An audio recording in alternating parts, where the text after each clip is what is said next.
MA previous Punjabi ਵਾਲੇ ਸਟੂਡੈਂट्स ਬੇਟਾ ਅਸੀਂ ਜੋ ਹੈ ਆਪਣਾ ਜੋ 8th ਪੇਪਰ ਕਰ ਰਹੇ ਹਾਂ ਸਾਹਿਤ ਸਿਧਾਂਤ ਤੇ ਵਿਹਾਰਕ ਆਲੋਚਨਾ ਤੇ ਇਸ ਪੇਪਰ ਦੇ ਹੁਣ ਅਸੀਂ 3rd ਯੂਨਿਟ ਤੇ ਪਹੁੰਚ ਗਏ ਹੈਗੇ ਹਾਂ ਜਿਹੜਾ ਪੰਜਾਬੀ ਆਲੋਚਕਾਂ ਨਾਲ ਸੰਬੰਧਿਤ ਯੂਨਿਟ ਹੈਗਾ ਤੇ ਉਹਦੇ 'ਚ ਜਿਹੜਾ ਸਾਡਾ ਪਹਿਲਾ ਆਲੋਚਕ ਹੈ ਉਹਦਾ ਨਾਮ ਹੈ ਪ੍ਰਿੰਸੀਪਲ ਸੰਤ ਸਿੰਘ ਸੇਖੋਂ ਤੇ 5-6 ਟੋਪਿਕ ਨੇ ਸਾਰਿਆਂ ਦਾ ਹੀ ਸੇਮ ਜਿਹਾ ਪੈਟਰਨ ਹੈਗਾ ਸਾਰੇ ਇਹ ਵਾਲੇ ਜਿਹੜੇ ਕੁਐਸਚਨ ਨੇ ਇਹਨਾਂ ਨੂੰ ਬੇਟਾ ਜੋ ਤੁਸੀਂ ਜਦੋਂ ਕਰੋਗੇ ਨਾ ਉਹਨਾਂ ਦੀ ਸੇਮ ਜਿਹਾ ਹੀ ਤਰੀਕਾ ਹੋਏਗਾ ਇਹਨਾਂ ਨੂੰ ਕਰਨ ਦਾ। ਸਭ ਤੋਂ ਪਹਿਲਾਂ ਤੇ ਜਿਹੜਾ ਵੀ ਰਾਈਟਰ ਹੋਏਗਾ ਨਾ ਜਿਵੇਂ ਇਹ ਸੇਖੋਂ ਹੈ ਸਭ ਤੋਂ ਪਹਿਲਾਂ, ਫਿਰ ਤੁਹਾਡੇ ਕੋਲ ਜੋ ਹੈ ਉਹਦੇ ਤੋਂ ਬਾਅਦ ਕਿਸ਼ਨ ਸਿੰਘ, ਹਰਭਜਨ ਸਿੰਘ, ਤਰਲੋਕ ਸਿੰਘ ਕੰਵਰ ਜਿਹੜੇ ਵੀ ਰਾਈਟਰ ਨੇ ਸਭ ਤੋਂ ਪਹਿਲਾਂ ਤੁਸੀਂ ਉਹਨਾਂ ਦੀ ਇੰਟਰੋਡਕਸ਼ਨ ਦੇਣੀ ਹੈਗੀ ਹੈ ਰਾਈਟਰ ਦੀ ਕਿ ਕੌਣ ਹੈ ਇਹ ਰਾਈਟਰ ਜੋ ਹੈ ਇਹ ਮਾਰਕਸਵਾਦੀ ਹੈਗਾ, ਪ੍ਰਗਤੀਵਾਦੀ ਹੈਗਾ, ਕਿਹੜੀ ਵਿਚਾਰਧਾਰਾ ਨੂੰ ਕਿਹੜੀ ਆਲੋਚਨਾ ਨੂੰ ਆਧਾਰ ਬਣਾ ਕੇ ਆਪਣਾ ਕੰਮ ਕੀਤਾ ਇਸਨੇ। ਸਭ ਤੋਂ ਪਹਿਲਾਂ ਮਤਲਬ ਕਿ ਤੁਸੀਂ ਉਹਦੇ ਨਾਲ ਸੰਬੰਧਿਤ ਇੰਟਰੋਡਕਸ਼ਨ ਦਿਓਗੇ। ਫਿਰ ਉਸ ਰਾਈਟਰ ਨੇ ਜੋ ਹੈ ਕਿਹੜੀਆਂ ਕਿਤਾਬਾਂ ਲਿਖੀਆਂ, ਕਿਹੜੀਆਂ ਉਹਨੇ ਪੁਸਤਕਾਂ ਲਿਖੀਆਂ ਉਸ ਰਾਈਟਰ ਨੇ, ਉਹਦੀ ਬੁੱਕਸ ਦੇ ਨਾਮ ਦਿਓਗੇ। ਫਿਰ ਉਹਦੇ ਤੋਂ ਬਾਅਦ ਉਸ ਬੰਦੇ ਨੇ ਜਿਵੇਂ ਸੇਖੋਂ ਨੇ ਇਸ ਲਿਟਰੇਚਰ ਨੂੰ ਪੜ੍ਹ ਕੇ ਜਿਹੜੀ ਵੀ ਉਹਨੇ ਆਲੋਚਨਾ ਕੀਤੀ, ਕਿਹੜੇ ਲਿਟਰੇਚਰ ਨੂੰ ਪੜ੍ਹ ਕੇ, ਜਿਵੇਂ ਸਾਡਾ ਜਿਹੜਾ ਪੰਜਾਬੀ ਦਾ ਲਿਟਰੇਚਰ ਹੈਗਾ ਸਾਡਾ ਨਾਥਾਂ ਜੋਗੀਆਂ ਤੋਂ ਲੈ ਕੇ ਆਰੰਭ ਹੋ ਜਾਂਦਾ, ਬਾਬਾ ਫਰੀਦ ਤੋਂ ਪੱਕਾ ਫਾਈਨਲ ਹੋ ਜਾਂਦਾ, ਸਾਡਾ ਪੰਜਾਬੀ ਸਾਹਿਤ ਆਰੰਭ ਹੋ ਜਾਂਦਾ ਕਿ ਉਸ ਵੇਲੇ ਤੋਂ ਲੈ ਕੇ ਉਹਨੇ ਜਿਹੜਾ ਲਿਟਰੇਚਰ ਪੜ੍ਹਿਆ ਅਤੇ ਉਹਦੇ ਬਾਰੇ ਜਿਹੜੇ ਵੀ ਉਹਦੀ ਵਿਚਾਰਧਾਰਾ ਹੈ ਆਪਣੇ ਪੁਆਇੰਟ ਆਫ ਵਿਊ ਤੋਂ ਦੇਖਦੇ ਨੇ। ਸਾਰੇ ਦੇ ਸਾਰੇ ਰਾਈਟਰ ਹੁੰਦੇ ਨੇ ਨਾ, ਜਿਵੇਂ ਸੇਖੋਂ ਜੋ ਹੈ ਨਾ ਬੇਟਾ ਦੇਖੋ ਹੁਣ ਤੁਸੀਂ ਸਾਰੇ ਵਾਦ ਕਰ ਲਏ, ਪਿੱਛੇ ਸਾਰੇ ਵਾਦ ਕਰ ਲਏ, ਮਾਰਕਸਵਾਦੀ ਹੈਗਾ ਸੇਖੋਂ ਜੋ, ਫਿਰ ਉਹ ਆਪਣੇ ਪੁਆਇੰਟ ਆਫ ਵਿਊ ਤੋਂ ਦੇਖਦੇ ਨੇ। ਉਹ ਰਾਈਟਰ ਜੋ ਵੀ ਲਿਟਰੇਚਰ ਹੁੰਦਾ ਨਾ ਉਹਨੂੰ ਆਪਣੇ ਪੁਆਇੰਟ ਆਫ ਵਿਊ ਤੋਂ ਦੇਖਦੇ ਨੇ। ਜਿਵੇਂ ਸੇਖੋਂ ਜੋ ਹੈ ਉਹ ਸੂਫੀ ਪੋਇਟਰੀ, ਪਹਿਲਾਂ ਸੂਫੀ ਪੋਇਟਰੀ ਦਾ ਅਧਿਐਨ ਕਰਦਾ ਹੈ ਬਾਬਾ ਫਰੀਦ ਦੀ, ਫਿਰ ਉਹਦੇ 'ਚੋਂ ਮਾਰਕਸਵਾਦੀ ਅੰਸ਼ ਲੱਭਦਾ ਹੈ, ਫਿਰ ਭਗਤ ਬਾਣੀ, ਫਿਰ ਗੁਰਬਾਣੀ, ਫਿਰ ਉਹਦੇ ਤੋਂ ਬਾਅਦ ਉਹ ਮੋਡਰਨ ਲਿਟਰੇਚਰ ਤੱਕ ਆ ਜਾਂਦਾ ਸੇਖੋਂ। ਆਪਣੀ ਜੋ ਉਹਦਾ ਪੁਆਇੰਟ ਆਫ ਵਿਊ ਹੈ ਵੇਖਣ ਦਾ ਉਹਨੂੰ ਲੱਭਦਾ ਮੋਡਰਨ ਲਿਟਰੇਚਰ ਤੱਕ ਆ ਜਾਂਦਾ ਹੈ। ਇਹ ਦੇਖ ਕੇ ਮਤਲਬ ਕਿ ਉਹਦੇ ਕੀ ਵਿਚਾਰ ਨੇ। ਫਿਰ ਤੁਸੀਂ ਦਿਓਗੇ ਇਹਨਾਂ ਕੁਐਸਚਨ 'ਚ ਕਿ ਉਹਦੀ ਆਲੋਚਨਾ ਦ੍ਰਿਸ਼ਟੀ ਦੇ ਪਲੱਸ ਪੁਆਇੰਟ ਕੀ ਨੇ, ਫਿਰ ਉਹਦੀ ਆਲੋਚਨਾ ਦ੍ਰਿਸ਼ਟੀ ਦੇ ਮਾਈਨਸ ਪੁਆਇੰਟ ਕੀ ਨੇ, ਫਿਰ ਉਹਦੇ ਤੋਂ ਬਾਅਦ ਤੁਸੀਂ ਸਿੱਟੇ 'ਤੇ ਆ ਜਾਓਗੇ। ਸਾਰੇ ਕੁਐਸਚਨਾਂ ਦਾ ਸੇਮ ਜਿਹਾ ਪੈਟਰਨ ਹੋਏਗਾ। ਇੱਕ ਵਾਰੀ ਦੁਬਾਰੇ ਦੱਸਦੇ ਹਾਂ, ਇੰਟਰੋਡਕਸ਼ਨ ਲਿਖਣੀ ਹੈ ਤੁਸੀਂ ਰਾਈਟਰ ਦੀ, ਫਿਰ ਉਹਦੀਆਂ ਕਿਤਾਬਾਂ ਦੇ ਨਾਮ ਲਿਖਣੇ ਨੇ, ਫਿਰ ਉਹਨੇ ਕਿਹੜੇ ਲਿਟਰੇਚਰ ਨੂੰ ਪੜ੍ਹ ਕੇ ਆਪਣੀ ਕੀ ਉਹਨੇ ਜੋ ਹੈ ਵਿਚਾਰਧਾਰਾ ਦਿੱਤੀ, ਕਿਹੜਾ ਲਿਟਰੇਚਰ ਪੜ੍ਹਿਆ ਅਤੇ ਕਿਹੜੇ ਪੁਆਇੰਟ ਆਫ ਵਿਊ ਤੋਂ ਉਹਨੂੰ ਦੇਖ ਰਿਹਾ ਹੈਗਾ, ਅਤੇ ਫਿਰ ਉਹਦੇ ਤੋਂ ਬਾਅਦ ਕਿ ਉਹਦੀ ਜੋ ਹੈ ਜੋ ਉਹਨੇ ਆਲੋਚਨਾ ਕੀਤੀ ਉਹਦੀ ਖੂਬੀ ਕੀ ਹੈਗੀ ਹੈ, ਫਿਰ ਉਹਦੇ ਤੋਂ ਬਾਅਦ ਉਹਦੇ ਮਾਈਨਸ ਪੁਆਇੰਟ, ਅਤੇ ਫਿਰ ਜੋ ਹੈ ਤੁਸੀਂ ਸਿੱਟੇ 'ਤੇ ਆ ਜਾਓਗੇ। ਸਾਰੇ ਕੁਐਸਚਨਾਂ ਨੂੰ ਇਸ ਤਰ੍ਹਾਂ ਕਰਨਾ। ਆਪਣੇ ਕੋਲ ਜੇਕਰ ਤੁਹਾਡੇ ਕੋਲ ਮੈਟਰ ਹੈ ਤੁਸੀਂ ਉੱਥੋਂ ਦੀ ਵੀ ਕਰ ਸਕਦੇ ਹੋ, ਕੋਈ ਪ੍ਰੋਬਲਮ ਨਹੀਂ ਹੈ। ਸਿਰਫ ਸਮਝਾਉਣ ਲਈ ਬਣਾਉਂਦੀ ਹੈਗੀ ਹਾਂ, ਤੁਹਾਨੂੰ ਪਤਾ ਹੈ ਮੈਂ ਵੀਡੀਓਜ਼, ਹੋਰ ਮੇਰਾ ਕੋਈ ਬਹੁਤਾ ਮਕਸਦ ਨਹੀਂ ਹੁੰਦਾ, ਨਾ ਮੈਨੂੰ ਇੰਝ ਹੁੰਦਾ ਕਿ ਤੁਸੀਂ ਲਾਈਕ ਕੋਈ ਕਰੋ, ਕੁਛ ਮੇਰਾ ਕੋਈ ਚੱਕਰ ਨਹੀਂ। ਮੈਂ ਸਿਰਫ ਆਪਣਾ ਸਿਲੇਬਸ ਪੂਰਾ ਕਰ ਰਹੇ ਹਾਂ ਬੇਟਾ ਅਸੀਂ ਆਪਣਾ। ਸੰਤ ਸਿੰਘ ਸੇਖੋਂ ਦੁਆਰਾ ਅਪਣਾਏ ਗਏ ਆਲੋਚਨਾ ਦੇ ਆਧਾਰ ਕਿਹੜੇ ਨੇ? ਦੇਖੋ ਬੇਟਾ, ਸੇਖੋਂ ਨੇ ਪੰਜਾਬੀ ਸਾਹਿਤ ਨੂੰ ਰੂੜੀਗਤ ਆਦਰਸ਼ਵਾਦ ਵਿੱਚੋਂ ਕੱਢ ਕੇ ਇਸ ਨੂੰ ਨਵਾਂ ਦਾਰਸ਼ਨਿਕ ਆਧਾਰ ਪ੍ਰਦਾਨ ਕੀਤਾ। ਪੁਰਾਣੀ ਜਿਹੜੀ ਰੂੜੀਵਾਦੀ ਆਲੋਚਨਾਵਾਂ ਤੁਰੀਆਂ ਆ ਰਹੀਆਂ ਸੀਗੀਆਂ ਨਾ, ਰੂੜੀਗਤ ਆਦਰਸ਼ਵਾਦ ਵਿੱਚੋਂ ਕੱਢ ਕੇ ਸੇਖੋਂ ਨੇ ਜੋ ਹੈ ਧਾਰਮਿਕ ਦ੍ਰਿਸ਼ਟੀ ਤੋਂ ਦੇਖਿਆ ਜਾਂਦਾ ਸੀਗਾ, ਉਹਦੇ ਤੋਂ ਪਹਿਲਾਂ ਲਿਟਰੇਚਰ ਸਾਰਾ ਦਾ ਸਾਰਾ ਧਾਰਮਿਕ ਪੱਖ ਹੋਣਾ ਜ਼ਰੂਰੀ ਹੁੰਦਾ ਸੀ। ਇਹਦੇ ਤੋਂ ਪਹਿਲੇ ਲਿਟਰੇਚਰ ਵਿੱਚ ਸਾਰੇ ਲਿਟਰੇਚਰਸ ਨੂੰ ਜਿਵੇਂ ਕਿੱਸਾ ਕਾਵਿਧਾਰਾ ਵਾਲੇ ਜਿਹੜੇ ਰਾਈਟਰ ਨੇ ਨਾ, ਉਹ ਬੇਸ਼ੱਕ ਉਹ ਪ੍ਰੇਮ ਕਹਾਣੀਆਂ ਨੂੰ ਲਿਖ ਰਹੇ ਸੀਗੇ, ਪਰ ਉਹਨਾਂ ਦੀ ਇਹ ਮਜਾਲ ਨਹੀਂ ਹੁੰਦੀ ਸੀ ਕਿ ਉਹ ਹੀਰ ਰਾਂਝੇ ਦਾ ਪ੍ਰੇਮ ਵਾਲੇ ਪੱਖ ਨੂੰ ਪੂਰ ਦੇਣ। ਉਹਨਾਂ ਨੂੰ ਆਪਣੇ ਕਿੱਸਿਆਂ ਨੂੰ ਜਾ ਕੇ ਲਾਸਟ ਵਿੱਚ ਜਾ ਕੇ ਨਾ ਅਧਿਆਤਮਿਕ ਬਣਾਉਣਾ ਪੈਂਦਾ ਸੀਗਾ। ਕੀ ਕਰਨਾ ਪੈਂਦਾ ਸੀ? ਹੀਰ ਜੋ ਹੈ ਹੀਰ ਆਤਮਾ ਹੈਗੀ ਹੈ ਅਤੇ ਰਾਂਝਾ ਜਿਹੜਾ ਹੈ ਉਹ ਪਰਮਾਤਮਾ ਹੈਗਾ। ਐਵੇਂ ਉਹਨਾਂ ਨੂੰ ਆਪਣੇ ਲਿਟਰੇਚਰ ਨੂੰ ਅਧਿਆਤਮਿਕ ਬਣਾਉਣਾ ਪੈਂਦਾ ਸੀ। ਮਤਲਬ ਕਿ ਇਹਦੇ ਤੋਂ ਪਹਿਲਾਂ ਰੂੜੀਗਤ ਪਰੰਪਰਾਗਤ ਜਿਹੜਾ ਲਿਟਰੇਚਰ ਤੁਰਿਆ ਆ ਰਿਹਾ ਸੀ ਉਹ ਅਧਿਆਤਮਵਾਦ ਨਾਲ ਸੰਬੰਧਿਤ ਸੀ। ਸੇਖੋਂ ਨੇ ਉਹਨੂੰ ਕੱਢ ਕੇ ਜੋ ਹੈ ਨਵਾਂ ਦਾਰਸ਼ਨਿਕ ਆਧਾਰ ਪ੍ਰਦਾਨ ਕੀਤਾ। 1935 ਦੇ ਲਗਭਗ ਭਾਰਤ ਅੰਦਰ ਆਈ ਪ੍ਰਗਤੀਵਾਦੀ ਲਹਿਰ ਤੋਂ ਸੇਖੋਂ ਬਹੁਤ ਪ੍ਰਭਾਵਿਤ ਹੋਇਆ। ਕਿਹੜੀ ਲਹਿਰ ਤੋਂ ਪ੍ਰਭਾਵਿਤ ਹੋਇਆ? ਤੇ ਤੁਹਾਨੂੰ ਮੈਂ ਵਾਦ ਕਰਾਉਣ ਵੇਲੇ ਦੱਸਿਆ ਵੀ ਸੀਗਾ ਕਿ ਮਾਰਕਸਵਾਦ ਅਤੇ ਪ੍ਰਗਤੀਵਾਦ ਜਿਹੜੇ ਨੇ ਦੋਵਾਂ ਦੀ ਵਿਚਾਰਧਾਰਾ ਕਾਫੀ ਹੱਦ ਤੱਕ ਮੇਲ ਖਾਂਦੀ ਹੈਗੀ ਹੈ, ਇੱਕੋ ਹੀ ਗਏ ਜਾਂਦੇ ਨੇ, ਦੋਵੇਂ ਇੱਕੋ ਹੀ ਸਿੱਕੇ ਦੇ ਦੋ ਪਹਿਲੂ। 1935 ਦੇ ਲਗਭਗ ਭਾਰਤ ਅੰਦਰ ਆਈ ਪ੍ਰਗਤੀਵਾਦੀ ਲਹਿਰ ਤੋਂ ਸੇਖੋਂ ਬਹੁਤ ਪ੍ਰਭਾਵਿਤ ਹੋਇਆ। ਸੇਖੋਂ ਆਪਣੇ ਇੱਕ ਨਿਬੰਧ ਮੇਰਾ ਜੀਵਨ ਫਲਸਫਾ ਵਿੱਚ ਲਿਖਦਾ ਹੈ ਕਿ ਸਮਾਜ ਵਿੱਚ ਮਨੁੱਖ ਨੂੰ ਇਹ ਯਤਨ ਕਰਨਾ ਚਾਹੀਦਾ ਹੈ ਕਿ ਕੀ ਲਿਖਦਾ ਉਹ? ਪਹਿਲਾਂ ਉਹਦੇ ਨਿਬੰਧ ਦਾ ਨਾਮ ਦੇਖੋ, ਮੇਰਾ ਜੀਵਨ ਫਲਸਫਾ, ਕਿ ਸਮਾਜ ਵਿੱਚ ਮਨੁੱਖ ਨੂੰ ਇਹ ਯਤਨ ਕਰਨਾ ਚਾਹੀਦਾ ਹੈ ਕਿ ਆਰਥਿਕ ਖੇਤਰ ਵਿੱਚ ਕੋਈ ਮਨੁੱਖ ਦੂਜੇ ਦੇ ਅਧੀਨ ਨਾ ਰਹੇ। ਠੀਕ ਹੈ ਨਾ, ਆਰਥਿਕ ਪੱਖੋਂ ਕੋਈ ਬੰਦਾ ਦੂਜੇ ਦੇ ਅਧੀਨ ਨਾ ਰਹੇ ਜਾਂ ਦੂਜੇ ਤੋਂ ਘੱਟ ਨਾ ਰਹੇ। ਠੀਕ ਹੈ ਨਾ। ਸੇਖੋਂ ਜੋ ਹੈ ਆਪਣੀ ਇੱਕ ਦੂਜੀ ਪੁਸਤਕ ਸਾਹਿਤਿਆਰਥ, ਕਿਹੜੀ ਪੁਸਤਕ ਦਾ ਕੀ ਨਾਮ ਹੈ? ਸਾਹਿਤਿਆਰਥ। ਇੱਕ ਵਾਰੀ ਮੈਂ ਤੁਹਾਨੂੰ ਇੱਥੇ ਜੋ ਹੈ ਸੇਖੋਂ ਦੀਆਂ ਕਿਤਾਬਾਂ ਦੇ ਨਾਮ ਦੱਸਦੀ ਹਾਂ। ਸਾਹਿਤਿਆਰਥ ਹੈਗੀ ਹੈ ਇੱਕ ਕਿਤਾਬ ਸੇਖੋਂ ਦੀ, ਦੂਜੀ ਹੈ ਪੰਜਾਬੀ ਕਾਵਿ ਸ਼੍ਰੋਮਣੀ। ਠੀਕ ਹੈ ਨਾ, ਪਹਿਲੀ ਕਿਤਾਬ ਦਾ ਨਾਮ ਹੈ ਸਾਹਿਤਿਆਰਥ, ਦੂਜੀ ਕਿਤਾਬ ਹੈ ਪੰਜਾਬੀ ਕਾਵਿ ਸ਼੍ਰੋਮਣੀ, ਤੀਜੀ ਕਿਤਾਬ ਹੈ ਭਾਈ ਵੀਰ ਸਿੰਘ ਅਤੇ ਉਹਨਾਂ ਦਾ ਯੁੱਗ, ਤੇ ਚੌਥੀ ਕਿਤਾਬ ਹੈਗੀ ਹੈ ਸਮੀਖਿਆ ਪ੍ਰਣਾਲੀਆਂ। ਆਪਾਂ ਇੱਧਰ ਗੱਲ ਕਰ ਰਹੇ ਸੀ ਸਾਹਿਤਿਆਰਥ ਇੱਕ ਵਧੀਆ ਆਲੋਚਨਾ ਦੀ ਪੁਸਤਕ ਹੈ ਜੋ ਪ੍ਰਗਤੀਵਾਦੀ ਲੀਹਾਂ ਉੱਤੇ ਲਿਖੀ ਗਈ। ਦੋ ਕਿਤਾਬਾਂ ਦੀ ਗੱਲ ਆ ਗਈ, ਇੱਕ ਤੇ ਉੱਪਰ ਤੇ ਐਸੇ ਸੀਗਾ ਉਹਦੇ। ਆਪਣੇ ਮਾਰਕਸਵਾਦੀ ਪ੍ਰਭਾਵ ਬਾਰੇ ਸੇਖੋਂ ਦਾ ਵਿਚਾਰ ਹੈ ਕਿ ਮਾਰਕਸਵਾਦੀ ਪ੍ਰਭਾਵ ਉਸਨੇ ਵਿਸ਼ੇਸ਼ ਕਰਕੇ ਪ੍ਰੋਫੈਸਰ ਟੋਮਸਨ, ਕੋਡਵੈਲ, ਪਹਿਲਾ ਹੈ ਟੋਮਸਨ, ਦੂਜਾ ਕੋਡਵੈਲ, ਤੀਜਾ ਕ੍ਰਿਸਟੋਫਰ ਤੋਂ ਗ੍ਰਹਿਣ ਕੀਤਾ। ਉਹਨੇ ਜੋ ਹੈ ਜਿਵੇਂ ਪਹਿਲਾਂ ਵੀ ਆਪਾਂ ਬਹੁਤ ਵਾਰੀ ਗੱਲ ਕੀਤੀ ਹੈ ਕਿ ਅੰਗਰੇਜ਼ੀ ਸਿੱਖਿਆ ਜਦੋਂ ਭਾਰਤੀ ਲੋਕ ਜਦੋਂ ਪੜ੍ਹਨ ਲੱਗੇ, ਫਿਰ ਉਹਨਾਂ ਨੇ ਅੰਗਰੇਜ਼ੀ ਪੜ੍ਹ ਕੇ ਫੋਰਨ ਦਾ ਲਿਟਰੇਚਰ ਪੜ੍ਹਿਆ ਨਾ, ਫਿਰ ਉਹਨਾਂ ਅਵੇਅਰ ਹੋਏ ਉਹ ਸਾਰੇ। ਇਸ ਕਰਕੇ ਦੇਖੋ ਇਹ ਵੀ ਪ੍ਰਭਾਵਿਤ ਹੋਇਆ ਪੱਛਮ ਦੇ ਵਿਦਵਾਨਾਂ ਤੋਂ। ਇੱਕ ਚੇਤਨ ਆਲੋਚਕ ਵਜੋਂ ਸੇਖੋਂ ਨੇ ਸਾਹਿਤ ਨੂੰ ਸਮਾਜਿਕ, ਆਰਥਿਕ ਤੇ ਰਾਜਨੀਤਿਕ ਵਿਚਾਰਧਾਰਾ ਦਾ ਪਿਛੋਕੜ ਦੇ ਕੇ, ਦੇਖੋ ਕਿਹੜਾ ਪਿਛੋਕੜ ਦਿੱਤਾ ਬੇਟਾ? ਸਮਾਜਿਕ, ਆਰਥਿਕ ਤੇ ਰਾਜਨੀਤਿਕ ਵਿਚਾਰਧਾਰਾ ਦਾ ਪਿਛੋਕੜ ਦੇ ਕੇ ਸਮਕਾਲੀ ਸਮੇਂ ਦੀਆਂ ਪ੍ਰਚਲਿਤ ਲਹਿਰਾਂ ਦੇ ਚੋਖਟੇ ਵਿੱਚ ਜੜ ਕੇ, ਸਮਕਾਲੀ ਸਮੇਂ 'ਚ ਜਿਹੜੀਆਂ ਲਹਿਰਾਂ ਚੱਲ ਰਹੀਆਂ ਸੀਗੀਆਂ ਨਾ ਉਸ ਸਮੇਂ, ਜੇਕਰ ਮਾਰਕਸਵਾਦ ਚੱਲ ਰਿਹਾ ਸੀ, ਪ੍ਰਗਤੀਵਾਦ ਚੱਲ ਰਿਹਾ ਸੀ, ਲਹਿਰਾਂ ਦੇ ਚੋਖਟੇ ਵਿੱਚ ਜੜ ਕੇ ਪੰਜਾਬੀ ਸਾਹਿਤ ਨੂੰ ਕਈ ਨਵੇਂ ਪੱਖਾਂ ਤੋਂ ਪੜਚੋਲਿਆ। ਠੀਕ ਹੈ ਨਾ, ਬਹੁਤ ਸਾਰੇ ਨਵੇਂ ਪੱਖਾਂ ਤੋਂ ਪੜਚੋਲਿਆ। ਸੇਖੋਂ ਦੀ ਪੁਸਤਕ ਸਾਹਿਤਿਆਰਥ, ਕਿਹੜੀ ਪੁਸਤਕ? ਸਾਹਿਤਿਆਰਥ ਕਾਵਿ ਚਿੰਤਨ ਸੰਬੰਧੀ ਪੰਜਾਬੀ ਦੀ ਪਹਿਲੀ ਵਰਣਨਯੋਗ ਪੁਸਤਕ ਹੈ। ਕਾਵਿ ਚਿੰਤਨ ਸੰਬੰਧੀ, ਪੋਇਟਰੀ ਚਿੰਤਨ ਸੰਬੰਧੀ ਪਹਿਲੀ ਪੁਸਤਕ ਹੈਗੀ ਹੈ। ਇਸ ਪੁਸਤਕ ਵਿੱਚ ਸਾਹਿਤ ਸਿਰਜਣਾ ਨੂੰ ਨਿਵੇਕਲੇ ਗਿਆਨ ਸੰਜਮ ਵਾਂਗ ਸਥਾਪਿਤ ਕੀਤਾ ਗਿਆ ਹੈ। ਇਸ ਕਿਤਾਬ ਵਿੱਚ ਲਿਟਰੇਚਰ ਸਿਰਜਣ ਨੂੰ ਜੋ ਹੈ ਇੱਕ ਨਿਵੇਕਲੇ ਗਿਆਨ ਸੰਜਮ ਦੀ ਤਰ੍ਹਾਂ ਸਥਾਪਿਤ ਕੀਤਾ ਗਿਆ ਹੈ। ਕਿਵੇਂ? ਦੇਖੋ, ਕਵਿਤਾ ਇੱਕ ਸਾਹਿਤਕ ਕਰਮ ਹੈ ਜਿਸ ਦਾ ਮੰਤਵ ਸਮਾਜ ਕਲਿਆਣ ਹੋਵੇ। ਪੋਇਟਰੀ ਜਿਹੜੀ ਹੁੰਦੀ ਹੈ ਉਹ ਜੋ ਹੈ ਇੱਕ ਸਾਹਿਤਕ ਕਰਮ ਜਿਹੜਾ ਵਰਡ ਹੁੰਦਾ ਨਾ ਬੇਟਾ, ਉਹ ਜਦੋਂ ਆ ਜਾਂਦਾ ਨਾ ਉਸ ਵੇਲੇ ਪਵਿੱਤਰਤਾ ਉਹਦੇ ਨਾਲ ਆਪੇ ਜੁੜ ਜਾਂਦੀ ਹੈ। ਕਹਿੰਦਾ ਕਿ ਕਵਿਤਾ ਲਿਖਣਾ ਇੱਕ ਸਾਹਿਤਕ ਕਰਮ ਹੈ ਜਿਸ ਦਾ ਮੰਤਵ ਸਮਾਜ ਕਲਿਆਣ ਹੋਵੇ, ਕਿਰਤੀ ਸ਼੍ਰੇਣੀ ਦੀ ਪ੍ਰਤੀਨਿਧਤਾ ਹੋਵੇ। ਇਹਦੇ 'ਚ ਕਿਰਤੀ ਕੌਣ? ਮਜ਼ਦੂਰ ਲੋਕੀ, ਕੰਮ ਕਰਨ ਵਾਲੇ ਬੰਦੇ। ਮਨੁੱਖ ਨੂੰ ਕੁਝ ਪ੍ਰਾਪਤੀ ਲਈ ਪ੍ਰੇਰਨਾ ਸ਼ਕਤੀ ਦੇਵੇ। ਹੋਰ ਕੀ ਕਰੇ ਲਿਟਰੇਚਰ? ਕਿਰਤੀ ਸ਼੍ਰੇਣੀ ਦੀ ਪ੍ਰਤੀਨਿਧਤਾ ਕਰੇ, ਸਮਾਜ ਕਲਿਆਣ ਦੀ ਗੱਲ ਹੋਏ ਉਹਦੇ ਵਿੱਚ, ਅਤੇ ਮਨੁੱਖ ਨੂੰ ਕੁਝ ਪ੍ਰਾਪਤੀ ਲਈ ਪ੍ਰੇਰਨਾ ਸ਼ਕਤੀ ਵੀ ਦੇਵੇ ਉਹ। ਠੀਕ ਹੈ ਨਾ। ਫਿਰ ਹੈ ਸੇਖੋਂ ਨੇ ਭਾਰਤੀ ਕਾਵਿ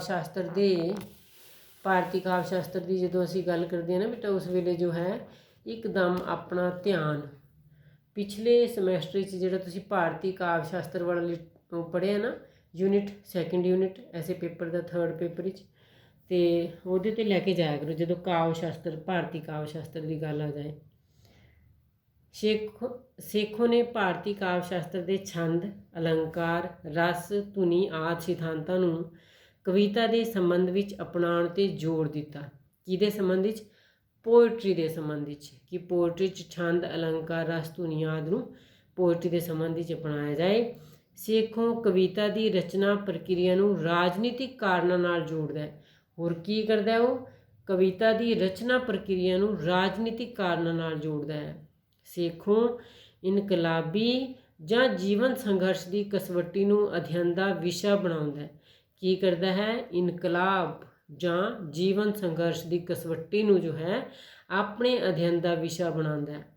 ਇਨਕਲਾਬੀ ਤਜਰਬੇ ਵਾਲਾ ਕਵੀ ਬਹੁਤ ਚੰਗੀ ਕਵਿਤਾ ਲਿਖ ਸਕਦਾ ਹੈ। ਕੀ ਕਹਿੰਦਾ ਸੇਖੋਂ? ਕਹਿੰਦਾ ਕਿ ਇਨਕਲਾਬੀ ਤਜਰਬਾ ਜਿਹੜੇ ਪੋਇਟ ਦਾ ਹੁੰਦਾ ਹੈ ਨਾ, ਉਹ ਬਹੁਤ ਵਧੀਆ ਕਵਿਤਾ ਲਿਖ ਸਕਦਾ ਹੈ। ਫੋਰ ਐਗਜ਼ਾਮਪਲ, ਉਹ ਐਗਜ਼ਾਮਪਲ ਵੀ ਦੇ ਰਿਹਾ ਗਿਆ, 2 ਪੋਇਟਸ ਦੇ ਉਹਨੇ ਐਗਜ਼ਾਮਪਲ ਦਿੱਤੇ, ਸੰਤੋਖ ਸਿੰਘ ਧੀਰ ਅਤੇ ਪਿਆਰਾ ਸਿੰਘ ਸ਼ਹਿਰਾਈ। ਪਰੰਤੂ ਅੰਮ੍ਰਿਤਾ ਪ੍ਰੀਤਮ ਨੂੰ ਰੋਮਾਂਟਿਕ ਇਨਕਲਾਬ ਵਾਲੀ ਕਵਿਤਰੀ ਮੰਨਦਾ ਹੈਗਾ ਉਹ। ਅੰਮ੍ਰਿਤਾ ਪ੍ਰੀਤਮ ਨੂੰ ਜੋ ਹੈ ਰੋਮਾਂਟਿਕ ਇਨਕਲਾਬ ਵਾਲੀ ਕਵਿਤਰੀ ਮੰਨਦਾ ਹੈ।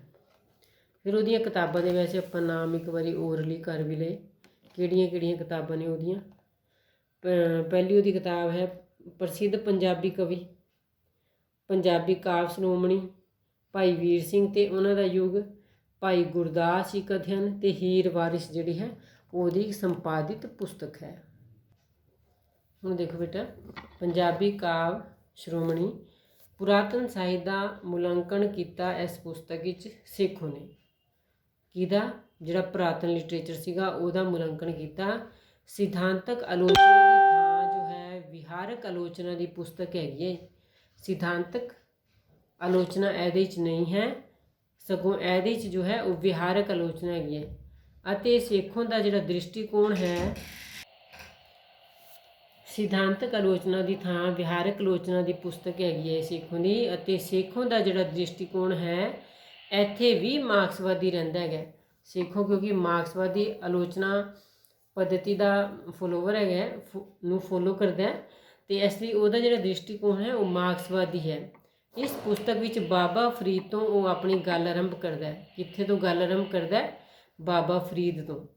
ਕਿ ਫਰੀਦ ਹੀ ਦੇਖੋ ਬੇਟਾ ਸਾਡਾ ਪੰਜਾਬੀ ਦਾ ਪਹਿਲਾ ਪੋਇਟ ਮੰਨਿਆ ਜਾਂਦਾ, ਅਤੇ ਉਹਦੇ ਤੋਂ ਪਹਿਲਾਂ ਨਾਥ ਜੋਗੀ ਹੈਗੇ ਨੇ, ਪਰ ਹਿੰਦੀ ਵਾਲੇ ਵੀ ਉਹਨਾਂ ਨੂੰ ਆਪਣਾ ਪੋਇਟ ਮੰਨਦੇ ਨੇ, ਆਪਣੇ ਪੋਇਟਸ ਮੰਨਦੇ ਨੇ।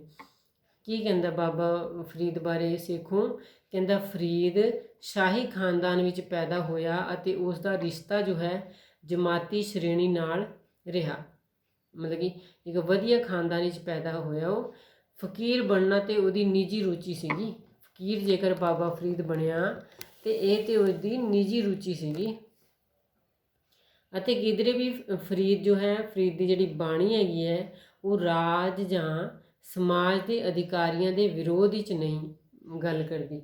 ਬਾਬਾ ਫਰੀਦ ਦੀ ਜਿਹੜੀ ਬਾਣੀ ਹੈਗੀ ਹੈ ਬੇਟਾ, ਕਿਉਂਕਿ ਤੁਸੀਂ ਤੇ ਪਿਛਲੇ ਸਮੈਸਟਰ ਵਿੱਚ ਪੜ੍ਹ ਕੇ ਆਏ ਹੋ ਬਾਬਾ ਫਰੀਦ ਨੂੰ, ਬਾਬਾ ਫਰੀਦ ਨਾ ਕਿਤੇ ਵੀ ਸਮਾਜ ਦੇ, ਆਪਣੇ ਵੇਲੇ ਦੇ ਸਮਾਜ ਦੀ ਜਾਂ ਰਾਜਨੀਤਿਕ ਕੋਈ ਗੱਲ ਨਹੀਂ ਕਰਦਾ ਬਾਬਾ ਫਰੀਦ। ਨਾ ਸਮਾਜ ਦੀ ਕੋਈ ਗੱਲ ਕਰਦਾ, ਨਾ ਰਾਜਨੀਤੀ ਦੀ ਕੋਈ ਗੱਲ ਕਰਦਾ। ਅਤੇ ਸੇਖੋਂ ਜੋ ਹੈ ਉਸੇ ਗੱਲ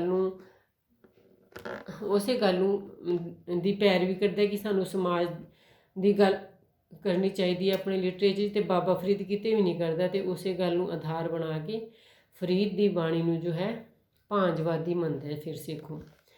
ਨੈਕਸਟ ਹੈ 18ਵੀਂ ਸਦੀ ਦੇ ਅੰਤ ਤੋਂ ਬਾਅਦ ਜੋ ਲਿਟਰੇਚਰ ਲਿਖਿਆ ਗਿਆ ਉਹਦਾ ਦ੍ਰਿਸ਼ਟੀਕੋਣ ਵਿਗਿਆਨਿਕ ਅਤੇ ਪਦਾਰਥਵਾਦੀ ਰਿਹਾ ਹੈ। ਮਤਲਬ ਕਿ 18ਵੀਂ ਸਦੀ ਤੋਂ ਬਾਅਦ ਤੁਸੀਂ ਲਗਾਓ ਕਿ 18ਵੀਂ ਸਦੀ ਚਲਦੀ ਹੈਗੀ ਹੈ 1700 ਵਾਲੀ ਜਿਹੜੀ ਹੈ ਉਹ 18ਵੀਂ ਸਦੀ ਹੈ, ਅਤੇ 1800 ਵਾਲੀ ਜਿਹੜੀ ਹੈ ਉਹ 19ਵੀਂ ਸਦੀ ਹੈਗੀ ਹੈ। ਉਹ ਮਤਲਬ ਕਿ 19ਵੀਂ ਸਦੀ 'ਚ ਜਿਹੜਾ ਲਿਟਰੇਚਰ ਲਿਖਿਆ ਗਿਆ ਨਾ, ਸੇਖੋਂ ਕਹਿੰਦਾ ਕਿ ਉਹਦਾ ਜਿਹੜਾ ਦ੍ਰਿਸ਼ਟੀਕੋਣ ਹੈ ਉਹ ਵਿਗਿਆਨਿਕ ਅਤੇ ਪਦਾਰਥਵਾਦੀ ਰਿਹਾ, ਪਰੰਤੂ ਇਸ ਤੋਂ ਪਹਿਲਾਂ ਦਾ ਲਿਟਰੇਚਰ ਆਦਰਸ਼ਵਾਦੀ ਬਿਰਤੀ ਦਾ ਧਾਰਨੀ ਰਿਹਾ। ਇਹਦੇ ਤੋਂ ਪਹਿਲਾਂ ਤੇ ਕਿਸੇ ਵਾਰਾਂ ਅਤੇ ਜੰਗਨਾਮੇ ਲਿਖੇ ਗਏ ਨਾ, ਉਹ ਸਾਰੇ ਆਦਰਸ਼ਵਾਦੀ ਬਿਰਤੀ ਦੇ ਧਾਰਨੀ ਰਹੇ। ਜਾਂ ਕੋਈ ਉਹਨਾਂ 'ਚ ਆਦਰਸ਼ਵਾਦੀ ਨਾਇਕ ਹੁੰਦਾ ਸੀਗਾ, ਜਿਵੇਂ ਪੂਰਨ ਭਗਤ ਹੋ ਗਿਆ। ਤੇ ਫਿਰ ਸੇਖੋਂ ਗੱਲ ਕਰਦਾ ਹੈ, ਇਸ ਤਰ੍ਹਾਂ ਸੇਖੋਂ ਜੋ ਹੈ, ਸੇਖੋਂ ਕੇਵਲ ਵਿਚਾਰ ਪੱਖ ਤੋਂ ਹੀ ਰਚਨਾ ਦਾ ਅਧਿਐਨ ਕਰਦਾ ਹੈ। ਜੋ ਵਿਚਾਰ ਪ੍ਰਗਤੀਵਾਦੀ ਹਨ, ਜੇ ਵਿਚਾਰ ਪ੍ਰਗਤੀਵਾਦੀ ਹਨ ਤਾਂ ਉਹ ਮੰਨਦਾ ਕਿ ਰਚਨਾ ਚੰਗੀ ਹੈਗੀ ਹੈ, ਅਤੇ ਜੇ ਵਿਚਾਰ ਪ੍ਰਗਤੀਵਾਦੀ ਨਹੀਂ ਹੈਗੇ ਤੇ ਰਚਨਾ ਜੋ ਹੈ ਮਾੜੀ ਹੈ। ਮਤਲਬ ਕਿ ਵਿਚਾਰ ਪੱਖ ਉਹਦੇ ਥੀਮ ਵਿੱਚ ਲੱਭਦਾ ਹੈ ਸੇਖੋਂ, ਕਿ ਉਹਦੇ ਥੀਮ ਵਿੱਚ ਜੋ ਹੈ ਉਹ ਕੋਈ ਸਮਾਜ ਦੇ ਭਲੇ ਦੀ ਗੱਲ ਹੈਗੀ ਹੈ। ਜਿਵੇਂ ਵਾਰਿਸ ਸ਼ਾਹ ਦੇ ਕਿੱਸੇ 'ਚ ਦੇਖਦਾ ਹੈ ਕਿ ਵਾਰਿਸ ਸ਼ਾਹ ਦੇ ਕਿੱਸੇ 'ਚ ਬਹੁਤ ਪ੍ਰਸਿੱਧ ਹੋਇਆ ਵਾਰਿਸ ਸ਼ਾਹ ਦਾ ਕਿੱਸਾ, ਤੇ ਕਿ ਉਹਦੇ 'ਚ ਕੋਈ ਸਮਾਜ ਦੇ ਭਲੇ ਦੀ ਗੱਲ ਹੈਗੀ ਹੈ। ਜੇ ਤਾਂ ਹੈਗੀ ਹੈ ਤਾਂ ਠੀਕ ਹੈ, ਜੇ ਨਹੀਂ ਹੈਗੀ ਫਿਰ ਉਹਨੂੰ ਵੀ ਜੋ ਹੈ ਰੱਦ ਕਰਦਾ ਹੈ।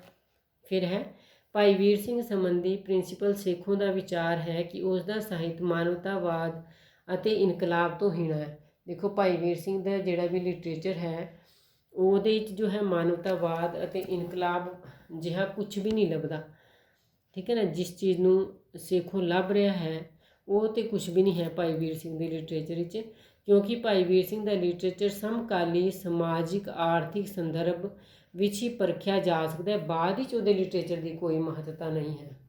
ਮਤਲਬ ਕਿ ਸੇਖੋਂ ਦਾ ਇਹ ਮੰਨਣਾ ਹੈ ਕਿ ਲਿਟਰੇਚਰ ਅਜਿਹਾ ਲਿਖਿਆ ਜਾਏ ਜਿਹੜਾ ਹਰ ਸਦੀ ਵਿੱਚ ਰੈਲੇਵੈਂਟ ਹੋਏ, ਹਰ ਸਦੀ ਵਿੱਚ ਜੋ ਹੈ ਉਹ ਕੰਮ ਆਏ ਸਭ ਦੇ। ਅਤੇ ਭਾਈ ਵੀਰ ਸਿੰਘ ਬਾਰੇ ਸੇਖੋਂ ਦਾ ਵਿਚਾਰ ਹੈ ਕਿ ਉਹਨੇ ਜੋ ਵੀ ਕੁਛ ਲਿਖਿਆ ਨਾ ਉਹ ਉਸੇ ਵੇਲੇ ਦੇ ਹੀ ਕੰਮ ਆ ਸਕਦਾ ਜਦੋਂ ਭਾਈ ਵੀਰ ਸਿੰਘ ਸੀਗਾ, ਉਹਦੇ ਤੋਂ ਬਾਅਦ ਉਹ ਕੋਈ ਕੰਮ ਨਹੀਂ ਉਹ ਲਿਟਰੇਚਰ ਆ ਸਕਦਾ। ਉਹਦੇ ਤੋਂ ਬਾਅਦ ਆਪਾਂ ਗੱਲ ਕਰਾਂਗੇ ਕਿ ਤੁਲਨਾਤਮਕ ਵਿਧੀ ਵੀ ਸੇਖੋਂ ਦੀ ਆਲੋਚਨਾ ਦ੍ਰਿਸ਼ਟੀ ਦਾ ਕੇਂਦਰ ਬਿੰਦੂ ਹੈ।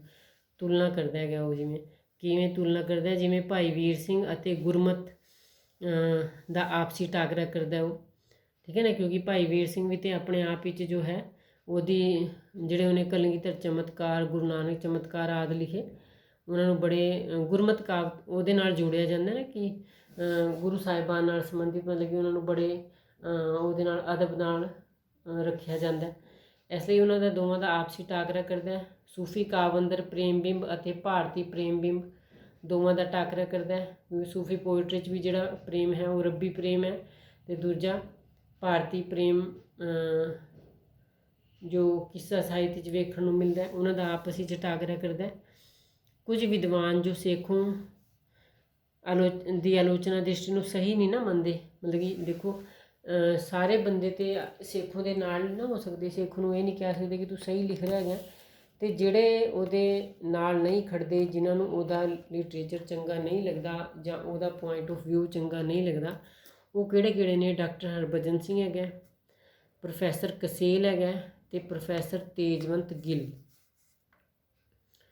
ਸੇਖੋਂ ਇੱਕ ਰੁੱਖੀ ਦ੍ਰਿਸ਼ਟੀ ਰੱਖਦਾ ਹੈ, ਮਤਲਬ ਕਿ ਇਹ ਵਿਦਵਾਨ ਕਹਿੰਦੇ ਨੇ ਦੂਜੇ, ਇਸ ਲਈ ਉਸਨੂੰ ਆਪ ਹੀ ਸਾਹਿਤ ਦੀ ਪ੍ਰਕਿਰਤੀ ਨਿਸ਼ਚਿਤ ਨਹੀਂ ਹੁੰਦੀ। ਮਤਲਬ ਕਿ ਇਹਨਾਂ ਵਿਦਵਾਨਾਂ ਦਾ ਮੰਨਣਾ ਹੈ ਕਿ ਸੇਖੋਂ ਦੀ ਜਿਹੜੀ ਦ੍ਰਿਸ਼ਟੀ ਹੈਗੀ ਹੈ ਨਾ ਉਹ ਰੁੱਖੀ ਹੈਗੀ ਹੈ, ਉਹ ਭਿੱਜਦਾ ਨਹੀਂ ਕਿਸੇ ਲਿਟਰੇਚਰ ਦੇ ਨਾਲ, ਅਤੇ ਇਸ ਲਈ ਜੋ ਹੈ ਉਹਨੂੰ ਆਪ ਹੀ ਉਸ ਲਿਟਰੇਚਰ ਦੀ ਪ੍ਰਕਿਰਤੀ ਸਪਸ਼ਟ ਨਹੀਂ ਹੁੰਦੀ।